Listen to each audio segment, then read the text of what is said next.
guys, welcome back to Learning with JD. I'm back again, and today we are going to talk about one of the most common question which most of the people keep on asking me as to what should we apply for, whether we should appear for PMP examination or whether we should appear for a CAPM examination.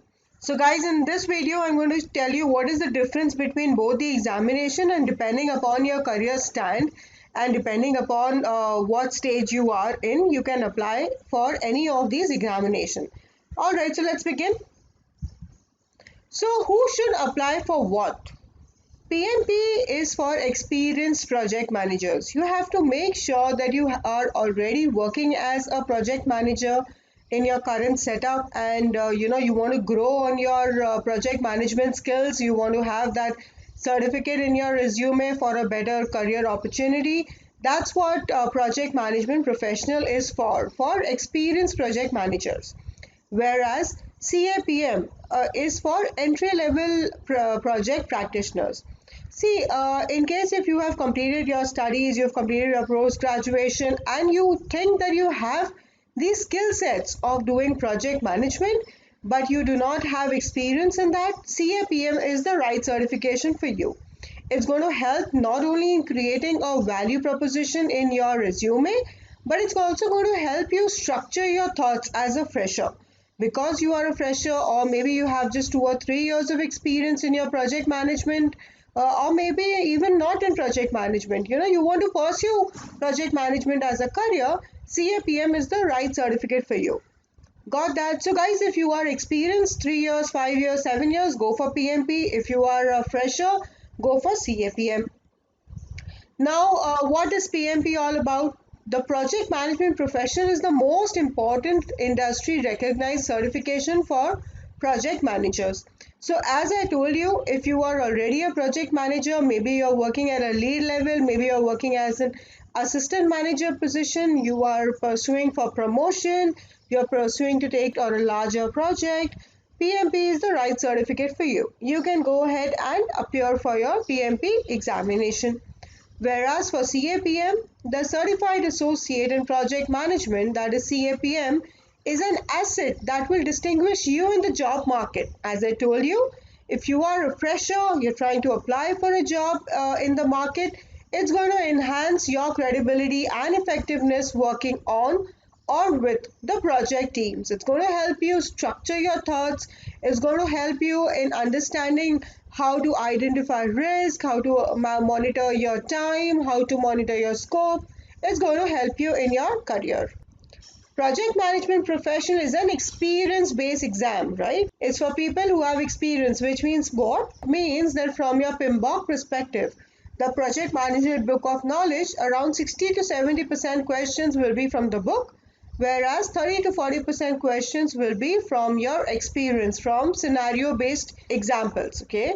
Whereas Certified Associate in Project Management, CAPM, is a knowledge-based exam, which means that 100% questions are going to be from your PMBOK itself. Yeah. Yes, the same book, Project Management Book of Knowledge, is the book which will be referred for both PMP as well as CAPM. CAPM is an entry-level certification for project practitioners. The question on CAPM exam are all focused on a guide to the project management body of knowledge, that is PMBOK guide.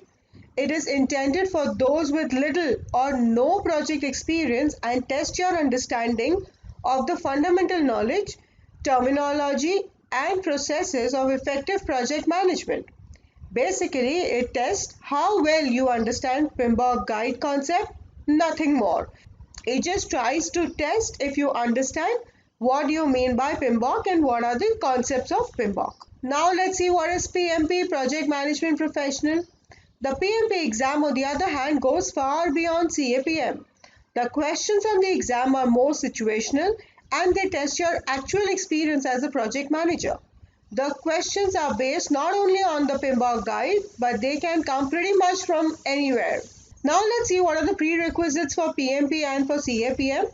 So as I told you, for PMP, it is for experienced people. Yes, you need a secondary degree for it and 7,500 hours of non-overlapping experience where you would be leading and directing a project.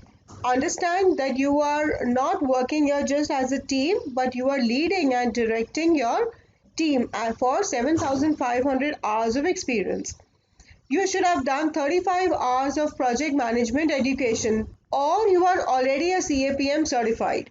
If you are a CAPM certified, which means that you have applied for CAPM sometime back, say 2-3 years back, you've cleared your CAPM, and now you want to pursue a higher degree in PMP, you can directly go without appearing for your 35 hours of project management education. So that's the first criteria in case if you've done a secondary degree. If you have done a 4-year degree, then the work hours that you require is 4,500 hours leading and directing a project. So the only difference between the first one and the second one is, in case if you've not completed a degree, you've just done a secondary degree, you will need 7,500 hours of experience. But if you've done a 4-year degree, you need 4,005 years of experience. All the remaining criteria remain the same. Whereas for CAPM, you just need to have a secondary degree. Here in this case, we are assuming that people who apply for CAPM are freshers in the industry and are applying for a job. And you need 23 hours of project management education. In case of 35 hours, you need 23 hours of project management education. Got that? So that's the prerequisite. Now let's see what you gain and maintain your certification. So for PMP, the certification exam has 200 multiple choice questions and you have 4 hours to complete it. That's from your examination perspective.